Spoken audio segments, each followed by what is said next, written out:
ஆவடி அடுத்த முத்தா புதுப்பேட்டையில் துப்பாக்கி முனையில் 1.5 கோடி ரூபாய் மதிப்புள்ள தங்க நகைகள் கொள்ளையடிக்கப்பட்ட சம்பவத்தில் தற்போது ராஜஸ்தானில் வைத்து மேலும் 2 தனிப்படை போலீசார் கைது செய்திருக்கின்றனர்.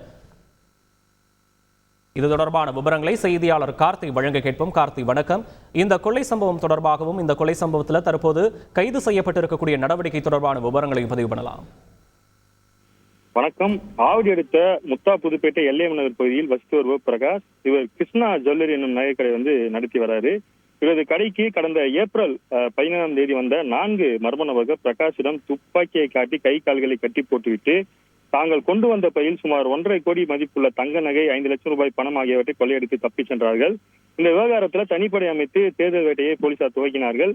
இந்த நிலையில ஆவடி காவல் ஆணையர் சங்கர் தலைமையிலான தனிப்படை போலீசார் ராஜஸ்தானில் சுற்றி வளைத்து கொள்ளை சம்பவத்தில் ஈடுபட்ட 2 முக்கிய குற்றவாளிகளை கைது செய்திருக்கிறார்கள். அவர்களிடம் இருந்து 40 லட்சம் மதிப்புடைய தங்க நகைகள் பறிமுதல் செய்யப்பட்டு கொள்ளை சம்பவத்தில் ஈடுபட்ட முக்கிய குற்றவாளிகளான அசோக், சுரேஷ் ஆகிய 2 கைது செய்திருக்கிறார்கள். குறிப்பாக இந்த சம்பவத்தில் தொடர்பில் 2 பேரை 14 நாட்களுக்கு பிறகு ராஜஸ்தானில் வைத்து தனிப்படை போலீசார் கைது செய்திருக்கிறார்கள். கைது செய்யப்பட்ட இவர்களை நடைமுறைகளை பின்பற்றி ஆவடி காவல் ஆணையரக தனிப்படை போலீசார் ராஜஸ்தான் நீதிமன்றத்தில் கொள்ளை சம்பவத்தில் ஈடுபட்ட குற்றவாளிகள் 2 பேரை ஆஜர்படுத்தி உரிய ஆவணங்களை சமர்ப்பித்திருக்கிறார்கள். மேலும் குற்றவாளிகளை இன்று அல்லது நாளைக்குள் விசாரணைக்காக சென்னைக்கு அழைத்து வர திட்டமிட்டிருக்கிறார்கள். முன்னதாக நகைக்கடை கொள்ளைக்கு மூளையாக செயல்பட்ட ராஜஸ்தான் மாநிலத்தை சேர்ந்த ஷோட்டான் ராம், தினேஷ் குமார் ஆகியோரை கைது செய்தது குறிப்பிடத்தக்கது. விவரங்களுக்கு நன்றி கார்த்திக்.